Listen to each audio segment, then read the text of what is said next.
Boys, it's been 10 years since EU4 came out, and I don't think I've ever been as excited as I am right now to tell you guys about the new features coming over in the Kings of Kings DLC or immersion pack for Byzantium, because it is absolutely mind-blowing the amount of content that they're adding and how much it's going to impact the game for the Byzantines. Now, of course, by Byzantines, I actually mean the Romans, and they are, of course, gonna be named the Romans afterwards, because you will eventually get the option to restore the name of Eastern Roman Empire in your playthrough as the Byzantines. I personally think that you should be getting the Eastern Roman Empire name from the start, since Byzantium is not what they call themselves. This was a term invented in the 19th century to basically differentiate between the earlier and the later phase of the Eastern Roman Empire, and to another more wider extent because the Holy Roman Empire and the Germanic writers that kind of came up with the term Byzantium wanted to legitimize the Holy Roman Empire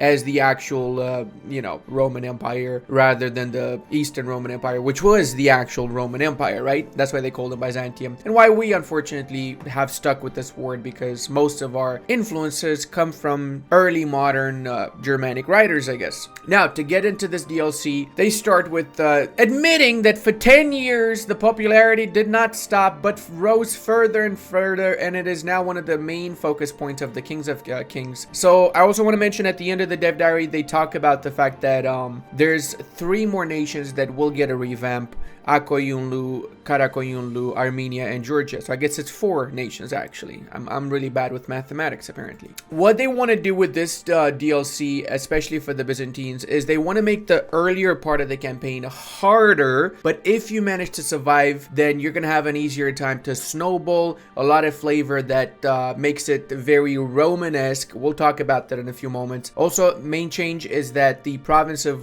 Burgas, I think it's called, now it's named to Mesambria, is a part of the Byzantine Empire at the start of the campaign. This is actually accurate. The Byzantines did own the entire coast all the way up until the Varna. They didn't have Varna, but close to it. The coastline was theirs. And this is a Bulgarian province with the core of Bulgaria. So of course the major change is going to be that Byzantines will be able to release Bulgaria. So in the war against the Ottomans, you can get the entirety of the Balkans as a core reconquest now, which is a pretty big deal. That being said, the southern bits in Morea will start with 25 autonomy, because reality is that the Morean despotate was very autonomous in 1444, and it's good to see that reflected in the game itself. They also mention how Konstantinos Palaiologos is going to have new stats now. So before, he's essentially getting 523. They mention although the empire did eventually fall under his rule, it was not anything he could have prevented, and as such the stats he had before were a bit unfair considering his experiences as past despot of Morea. So that's fair. I actually like what they did with that. They did change the national ideas for the Byzantines now, so you can see the previous national ideas right over here, and the new ones are the ones above. So we got advisor cost reduction minus 10% from the get-go with improved relations, tolerance of our own people after we complete all of our national ideas. Then we get goods produced plus 10%, core creation cost minus 25% is a big deal, basically on par with the Ottomans right here. Missionary strength plus 3%, as well as patriarchal authority. Reform progress growth plus 20%, defensiveness plus 15%, discipline plus 5%, and manpower plus 15%. Compared to the previous ideas, you can see for yourself here, this is a massive improvement, but I just hope that they change the defensiveness to literally anything else. Maybe attrition for enemies plus 1 on core territory. I don't know, just saying, just a suggestion. Now let's get into the hard bits, because these are pretty hard bits. So the Byzantines start with a few privileges that absolutely cripple the nation from the very beginning. To get rid of these privileges, it's gonna be a pain. You're gonna have to enact some decisions, and it's not gonna be easy to do. One of these is the union of the churches. It's gonna give you minus 4 tolerance of the true faith. This gets negated a little bit by the plus 3, but as you can imagine, getting the plus 3 tolerance of own is once you finish your idea set, so it's not going to apply. You're essentially going to start with a very rebellious country. Equilibrium for loyalty is reduced as well. Missionary strength is minus 10, so you are not going to be able to convert anything really. But here's the trick. Second horrible privilege is the deteriorating army. Now, this gives you minus 15% morale of armies, assault fort ability minus 75%, -10%, reinforcement speed -10, and army tradition decay +1.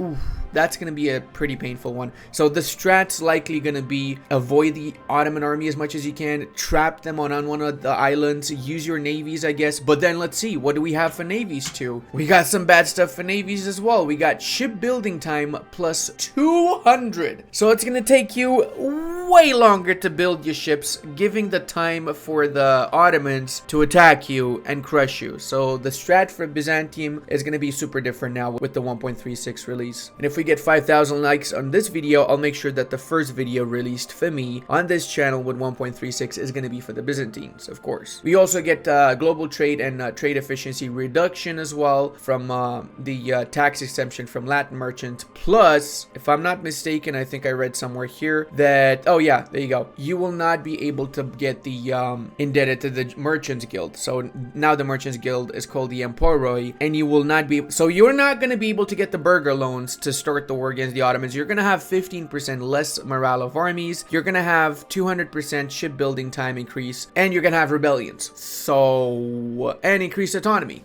Yeah. That's going to be a tough one. That's going to be definitely a very tough one. Here's how you get rid of these horrible privileges, by the way. You need to have monthly income from trade 7 ducats, at least 12 ducats overall, trade advisor level 2, or any diplo advisor level 3. Yeah, that's gonna, okay. To end the union of the churches, you're gonna need to win a war against the Ottomans, have 5 provinces with a temple and a little bit higher loyalty, as well as not be allied to any Catholic nation. So any nation you're likely going to ally to fight against the Ottomans, you have to cancel the alliance after the war. To repair the army, you need to have 100 development. That's not too hard. 20,000 army, military advisor skill 2, and at least +15 morale of armies. Holy shit. So that means you either have to be extremely lucky with your events, or you're gonna have to at least get one of the national ideas. Additionally to the penalties, the privileges also cause certain events to happen to your country. Our first example is the Union of the Churches. Roughly 3 months into the game, you get greeted with the following event in regards to the Union. So you have 2 options here. You either get another -4 tolerance of the true faith, or you get sporadic Orthodox zealots rebelling around your country. So both ways are horrible. I feel like one thing I'm going to take away from this is that I remember with the Domination DLC, what happened was with the Spanish mission tree and the new Spanish flavor, because they increased the amount of events and how often these events trigger, you ended up in a situation where you literally just had to restart the game because you were getting so many events lowering your admin mana that you could not get enough admin mana to get one stability to get rid of the disaster. So I really hope it's not going to be the same case with the Byzantines, but from what it looks like right now, it kind of will be. So it's going to be just annoying. I am okay with it as long as these events don't trigger every 3 months or 4 months, right? Nobody likes restarting 10 times until you get the perfect start, right? So I just hope that these events are not as often, these horrible events. It remains to be seen. I don't know. Byzantium has been fitted with many early game events leading up to their eventual demise. Whilst it would be lovely to showcase them all, we only have so much time, so here's a few more of the horrible events. So we get Rumeli Hirasi Castle over here. The construction of a fort's gonna take a year, hostile fleet attrition +1, and it costs 100 ducats, or you take 1 stability hit, one of the 2 choices. Ottomans cease paying tribute. We demand the Ottomans to pay us 100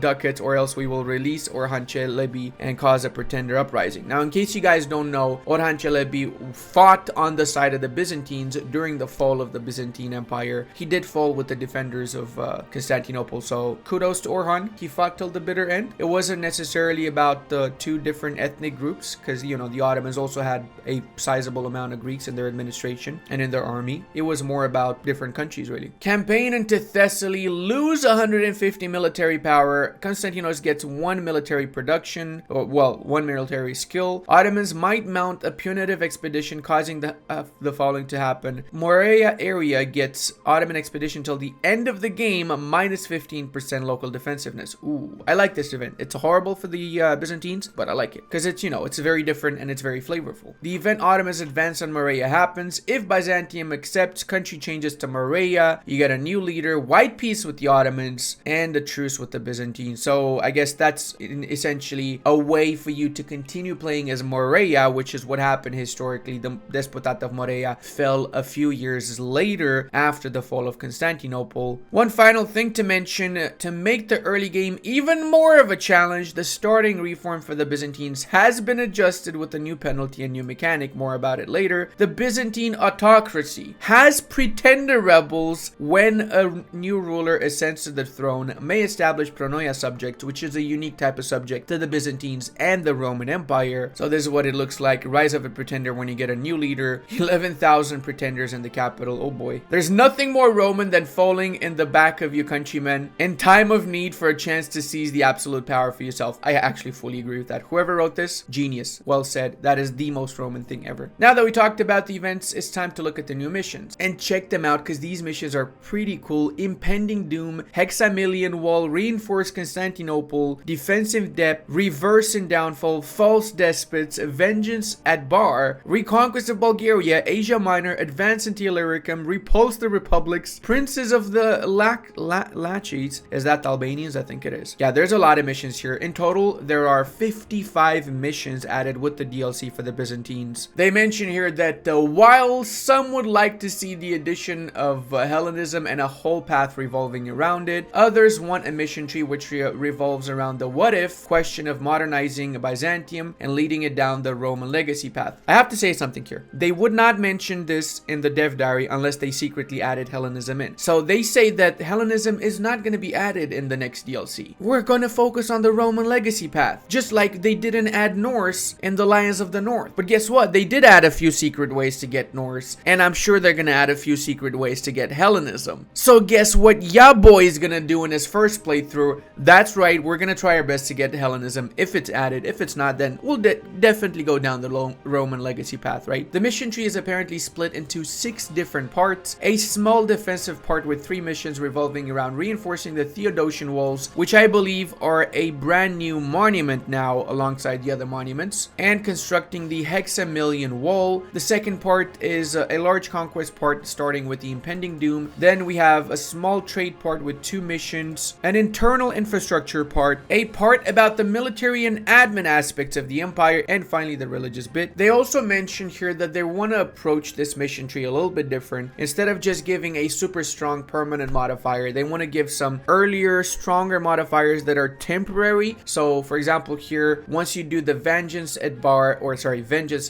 you get permanent claims on certain areas, but you also get a few options here with the event and Reconquest of Serbia. You can either choose between 30 years of core creation cost reduction and separatism reduction, or 25 years of autonomy change, aggressive expansion impact reduction, and loyalty for the Eugenes, plus each give different types of mana points, either military or diplomatic. So I like this approach. I hope we see this more in future mission trees, or if possible, maybe some of the old mission trees can get adjusted to this. Who knows? I like it though. I definitely really like to see this. Similarly, recovering western flank gives some prestige and global missionary strength versus heretics. So what happens here is you get 1 modifier, and there's new stuff added on that particular modifier as more missions are completed or as you go along in the campaign. So here, recovering western flank starts off not so strong, but the more missions you do, the more modifiers you add to that particular 1 modifier, the more bonuses you get. There's a lot of permanent claims here as well on the entirety of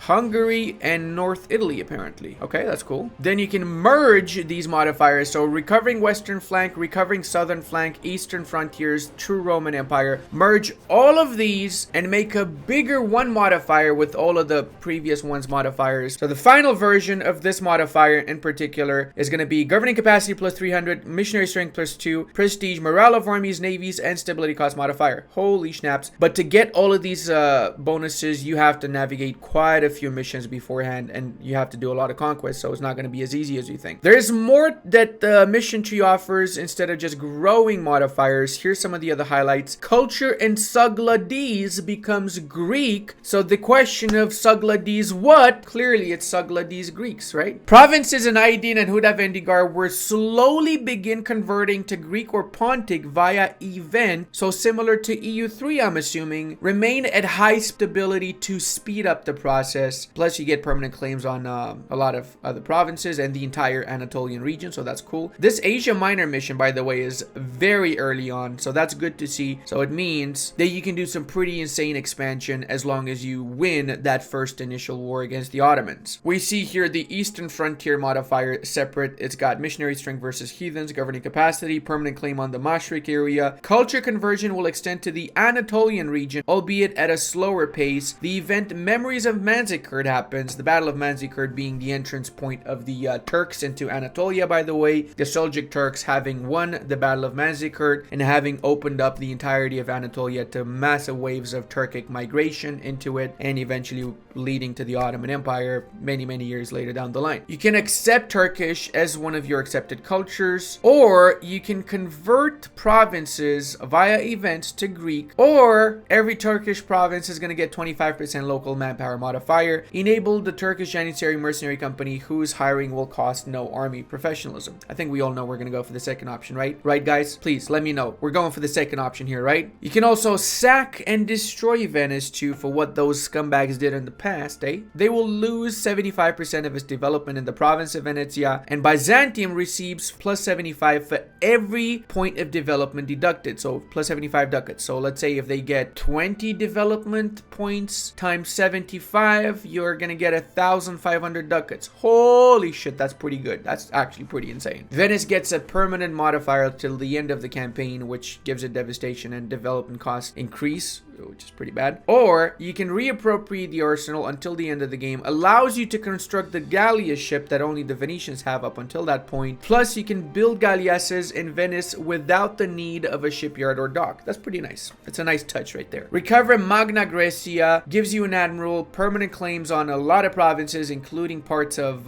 North Africa apparently. The event the Gricos of Italy happens. Culture conversion Calabria becomes Greco, which is apparently a brand new culture within the Greek culture group, or the Byzantine culture group, I assume. 3 other provinces from mission trigger will also convert to Greco, and Justinian's ambition, the event Rome in Roman hands happens, gives another 5 power projection permanent, so that's 15 permanent power projection so far, doubles the chance to get the Conqueror trait, and we can adopt the name Eastern Roman Empire once we have conquered enough provinces. They've also changed what you need in order to form the Roman Empire, so now you just need to have 425 provinces within the highlighted region. Now, if you cannot tell from the region here, they canceled out the Iraqi bits, so you don't need the Iraqi bits, but all of the Mamluk lands are within the highlighted area, as well as all of Tunisia, Morocco, Tlemcen. So you could potentially establish the Roman Empire without any English provinces, without the northern bit of France, without the half of Spain or whatever,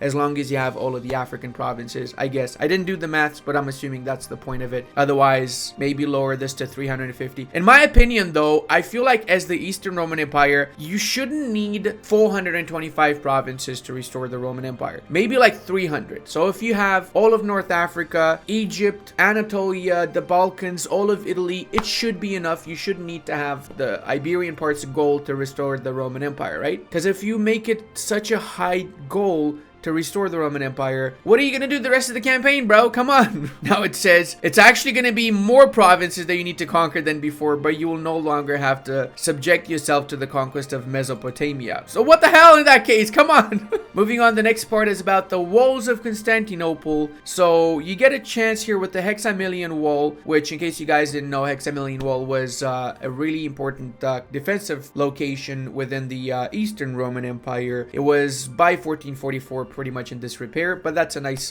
touch over here. So you can lose the castle in Morea and the southern bits, and you gain one in Corinth, which is the province that stops access to the 3 provinces in the southern tip of Greece. So that's a much better location. Plus it's I think a highlands, if I'm not mistaken, so pretty hard to take the castle, maybe even a mountains, I might be wrong. Upgrading the Theodosian Wall is also going to be 25% less expensive, so that's good if you go for option number 2. Unlocks the decision repair repaired the Theodosian Wall, allowing us to fortify the province of Constantinople. The event defensive mentality happens. You can request funds from the Serbs. Depending on their attitude, you can get up to 250 ducats. Option 2 makes you lose 2 base tax in Constantinople, and you get until the end of the game defensiveness and garrison size in there. Defense in depth over here again has multiple options. You can either get mercenary discipline and cost reduction, morale of armies and manpower recovery speed, or just some plain old fort defense. Now take note, you've heard me talk about the Theodosian Wall. It is a permanent province modifier instead of a unique monument, so keep that in mind. This is a choice we have made because we want to spread out the monuments, and the Theodosian Walls would be put on a province which already has 2 static monuments placed on it. That's fair, I guess. Would have been nice though still to see the Theodosian Walls as a monument. The defensive missions are relatively easy to achieve early game, which can give you some significant months to survive the Ottomans. Now let's take a look at the small trading missions. You can get a 75% cheaper advisor. Also for 10 years you can get advisor cost reduction, or Renaissance in Morea. Okay, that's pretty good. I'd definitely go for the Renaissance. Oh, hold up a second here. I didn't see this before. Gemistos Plethon is the small nod to Hellenism you can expect in 1.36. For more information, I strongly suggest you check the Third Odyssey mod. Bro, so they kind of admit that they're gonna add Hellenism in 1.36. It's pretty much official now. I like how they were really sneaky here and they just like added a small thing. I didn't even see this on my first read through. With that out of the way, let's continue with the more exciting part of the mission tree. Let's see. Collect our profits is gonna give you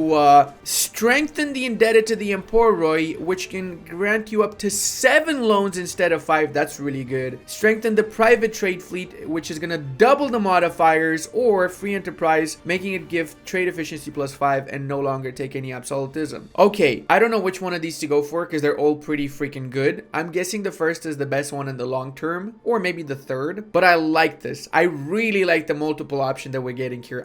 Bro, can we just get a redo of all the previous mission trees? And I know that's not gonna happen because that's obviously a lot of work, but I would love to see this in EU5 whenever that's coming out. Or just saying, I think it's a good idea for EU5. Doing economic independence makes it so that indebted to the Burghers Guild or Emporoi is no longer going to take mercantilism. If you complete this mission while outside war, you get galley combat ability. If you complete the mission by trade share, you get trade efficiency +15% or 10%. Both of these are not permanent, so keep that in mind. Now, doing the City of World Desire is going to upgrade your tax building, production building, manpower building. So if you already have a barracks, a temple, and a workshop build, you get all 3 of them upgraded to the next one. So you get a cathedral, counting house, and a training field. So you get buildings that would normally be available 200 years later in the early bit of the campaign by doing this this mission. I love that. I really love that. You also get Queen of the Cities until the end of the game, province governing cost reduction, and local governing increase cost -50. Byzantium gets centralized all wealth until the end of the game, giving the following effect. Can centralize development with no losses. Oh, that is so freaking good. Can you imagine the amount of development you can get in Byzantium now? So you can essentially get up to hundreds of development by just centralizing around whenever you conquer, right? Thus in the process also lowering the cost to corrupt said provinces that you've conquered. Unlock the expand the Bosphorus toll decision, allowing us to expand the system of toll on the passes for the Bosphorus. Wealth from the east, enable promote single market as state privilege for the Emporoi, which is the trade guild or merchants guild, allowing us to get extra bonuses for our mercantilism at 50 and respectively 80. 3 extra mercantilism as well. Distribute 10 base production amongst our provinces with production manufactories. Okay, that's pretty good. So that mission obviously you're going to be doing a little bit later down the line, but it will help massively with your economy. Royal Purple gives you the event Royal Purple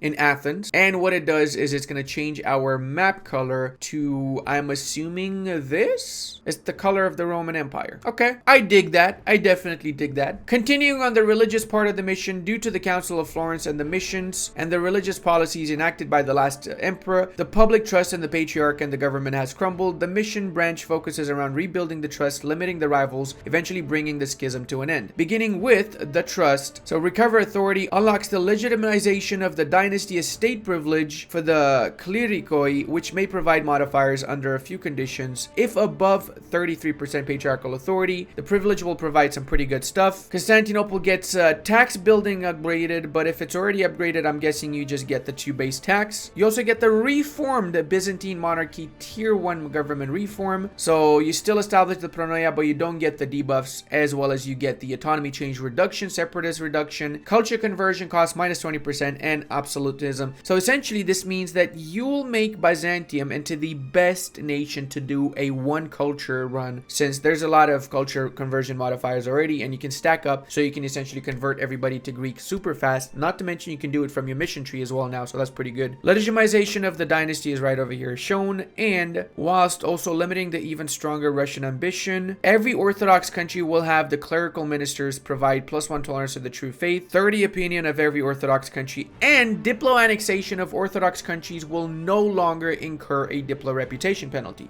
I love that. I absolutely love that. Restoring the pentarchy is different as well now, so you get in Constantinople, as it is the seat of the pentarchy, dev cost reduction, tax income yearly +12, that is huge, and percentage tax modifier +25%, as well as another 4 cities receive the modifier. Oh, so not just Constantinople, all 5 of the pentarchy, right? Pentarchies for 5, right? 5 holy places. All of them get this modifier, and you get the hold an ecumenical council decision allowing the patriarchs of the realm to convene on the religious matters. So this is what happens when you click it. You can get some mana points, stability, patriarchal authority, and you can redo this decision every 25 years. So that's pretty good to see, actually. The event Mend the Schism can happen after you do the mission. Every Catholic will be prompted to convert to Orthodox. Nations who are our rivals, outraged, or hostile towards Byzantium will not convert. So you could potentially convert all Catholics in the world as long as they don't hate you and you're not rivaled with them. So that's also going to be in my playthrough in the future for sure. You do need to have 300 provinces in Europe as Orthodox and in Orthodox hands. So it's not as easy to do this mission. Keep that in mind. They also mentioned the Sea Fire mission lets you get +10% combat ability for the rest of the game for galleys, assuming this is the liquid fire that gives that percentage. They also talk about the new pronoia, which is a unique subject to the Byzantines and the Romans. Nations with the pronoia available will be able to convert their vassals into a new type of subject, the pronoia. You can have 1 pronoia per 100 force limit, and you get +2 pronoia from the reformed the pronoia system. That's one of your government reforms. So you can essentially get like 3-4 earlier on in the campaign. Well, depending on when you unlock this, I guess. You can probably get like 10 pronoias later down the line. And pronoias are pretty good too. We'll talk about it in a second here. So essentially, they say that you can have up to +6 from various idea groups: offensive, aristocracy, espionage, quantity, admin. Ooh, okay, that's a lot then. A lot more than 10. Now, there's 2 types of pronoias. One you can inherit and one you cannot inherit. You have to land. This is what they offer. They give you 10% force limit and 20% manpower and sailors. So if you have 10 pronoias, you get 200% national manpower modifier. So you can have 1 million manpower by the 1550s if you play your cards right. Holy shit. That's not even trying, really. They do mention in order to annex a hereditary pronoia subject, you must first turn it into a regular one by using the retract right to inheritance diplomatic action right over here. After that's done, you will be able to annex on their monarch's death. So the monarch has to die before you can actually annex. Okay, that's an interesting new mechanic. I like that.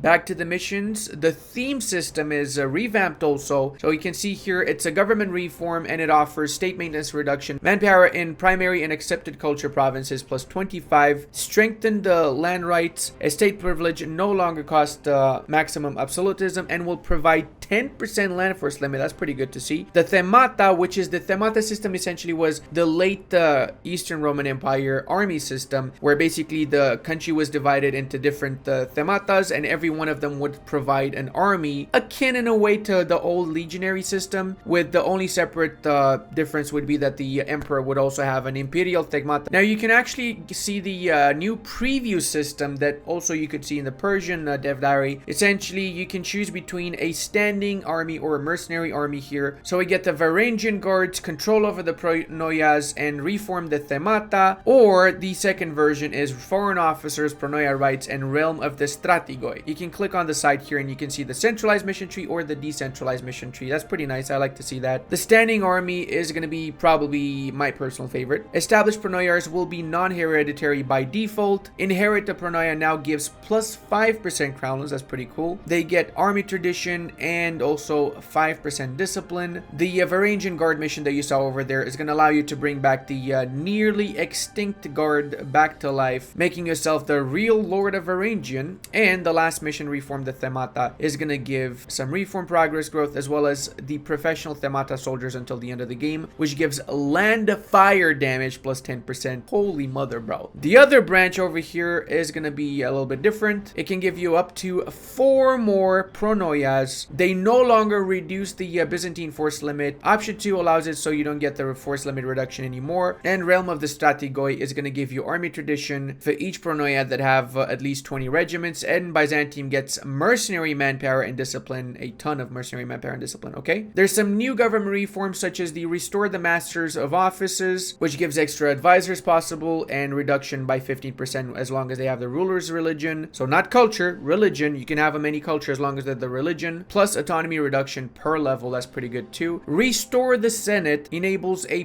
parliament as well as maximum parliamental seats plus 8 and reduction in unrest. Laesio Enormis is going to give production efficiency plus 15%, autonomy reduction, prosperity growth. And they do mention that next week we'll be talking about Georgia, Armenia, and the Koyunlus. So I'm really excited to see what that is about. But I hope you guys enjoyed this video. I had a lot of fun reading through this and I'm super hyped up for the DLC. I'm itching to play it. Come on, give it already. We know it's coming tomorrow. Just tell us, please. Hey, if you enjoyed this video, watch this up next. And I want to give a massive thank you to all of my patrons, channel members, and Twitch subscribers. I would not be able to do this without all your support.